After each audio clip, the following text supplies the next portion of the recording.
How's it going, y'all? Ryan Principe here. I wanted to finally start off my YouTube channel on my car. We have a shop YouTube channel. This is my personal shop. If you guys want to get your cars worked on, you know where to go. But I wanted to start off a channel with pretty much my build and then the car, and then show everything that I do with the car. This car is going to be outside quite a bit, especially once I get it all dialed in. I'm going to walk you guys through getting it dialed in, all the things. There's a lot done to the car already, so let me go through all of that and get you guys all caught up to speed. Ignore the mess over here, but this is the vehicle, the car. This is a 2009 335i with the N54. I've done quite a bit to it, as you can see. I'm currently waiting on a few more things. For example, the turbo. I blew up my turbo and I sucked up a T-fitting for my vacuum system for my 3-port max solenoid, and my turbo got a little hungry. So we're waiting on the other turbo. We're doing the exact same turbo again. We're gonna be actually transferring over my T51R mod compressor housing. It didn't get too damaged. It should be fine. I'm gonna spin it over and whatnot, make sure that it's all good before actually having the car run on it. But I have a big mess here because my toolbox is over there. But let's get through this entire build. So this vehicle is at about 180,000 miles now. It had the stock block replaced at 121,000 miles with the 62,000 mile motor.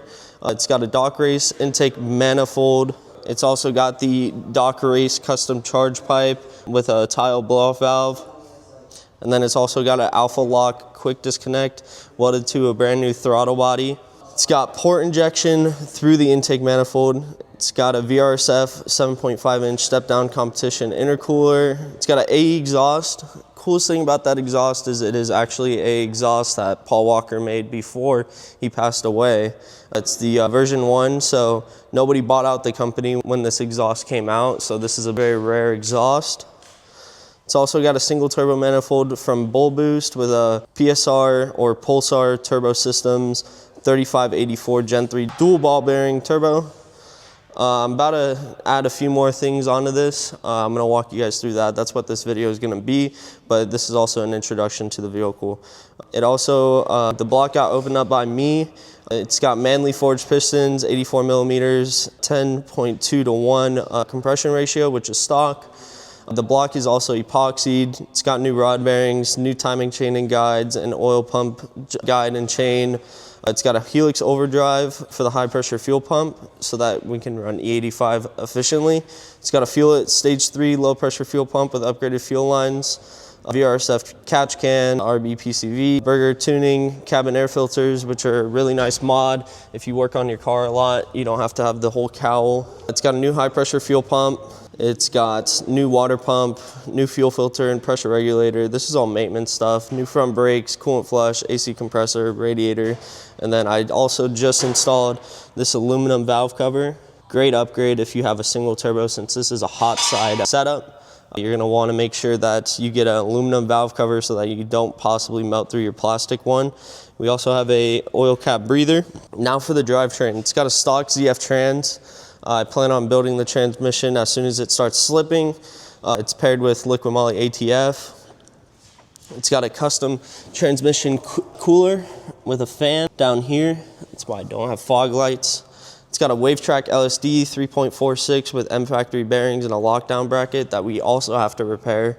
It's got BC coilovers all around. And then it's got a nice set of rim, chrome face, 5 stars. And then there's quite a bit of stuff in the interior. I'll do a separate video showing off everything that goes on in the interior, and then maybe that'll motivate you guys to do some of the stuff that I have done in my interior. But let's get started with what we're doing today.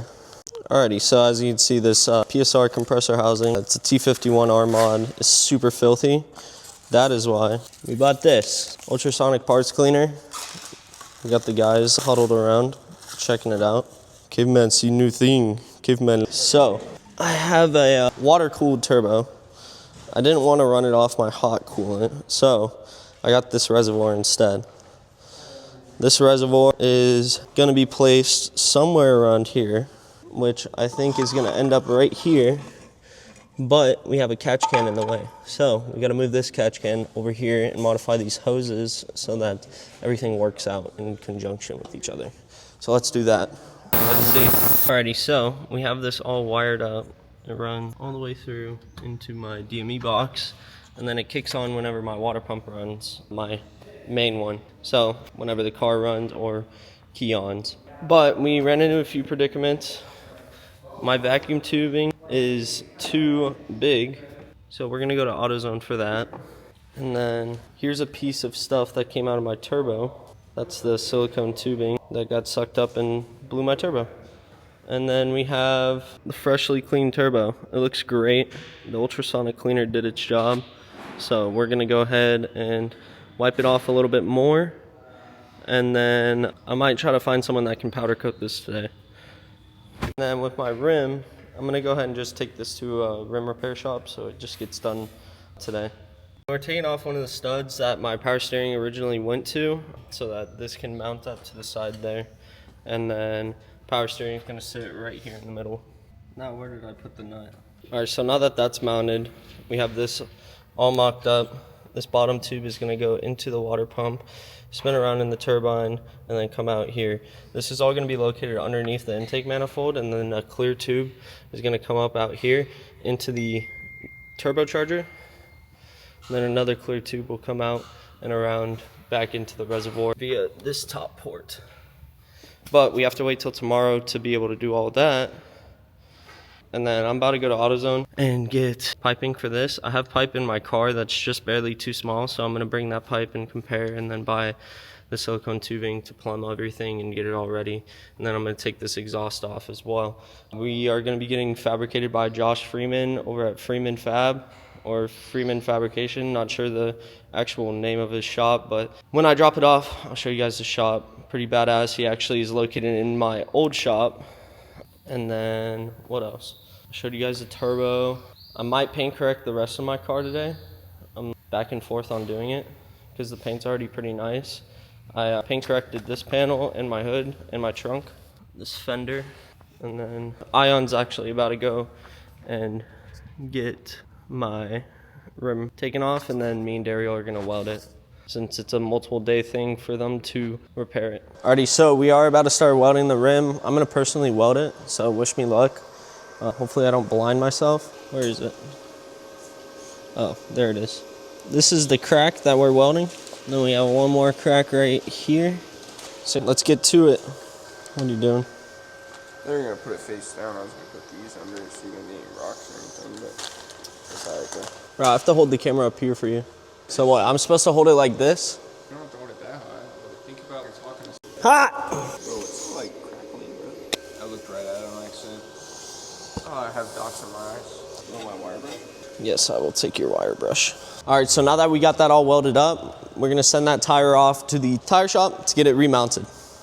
Alrighty, so we are on the way to AutoZone. We're gonna go ahead and get some vacuum tubing and start plumbing up my turbo external wastegate, the exhaust wastegate, and my 3-point Mac. And then I'll show you guys everything with that. I'll show you what I get at AutoZone as well. All right, so right now we're getting a little bit bigger of tubing just so that everything plumbs right for the vacuum system. And then I gotta get some T-fittings as well. Okay, so we got the T and then some 7/32. We got some 5 feet of it, so hopefully that's enough. And then we got the rim all taken care of and fixed up. Got the tire remounted. And then already, so we got everything set up. We have the hose that goes to the turbo ready to be cut and trimmed. And then we have the 2 wastegate plumbs. Top goes to number 2 on the 3-point Mac. And then 1 goes into the T, back down to the bottom wastegate. So I got bored and went ahead and sanded these down to get ready for polishing. So I'm gonna go ahead and polish these after I finish sanding down my other one. And then I gotta sand this a little more down. And then I'm gonna go polish my downpipe real quick too. But this is the aftermath of a turbo sucking in a T-fitting. Pretty crazy. And this is the downpipe now. But I will see you guys tomorrow when this has a turbo to install, and I'll show you guys the install process on that. And then we're also gonna hook up all the coolant lines and whatnot. And then here is the rim tire back on, finally. If you guys enjoyed that video, make sure you guys smash that like button, like, share, and comment on this video. Let me know if you guys want more content like this. Come back tomorrow for part 2. I'm gonna be posting that later that night once my turbo's all hooked up. And then I'm also gonna do a video for my 1-year grand opening. And everything's my point of view. So I have a shop channel, Principe Performance, on YouTube. If you guys want to check it out, check it out. But this is my personal page. So yeah, thank you guys for watching. Have a great night.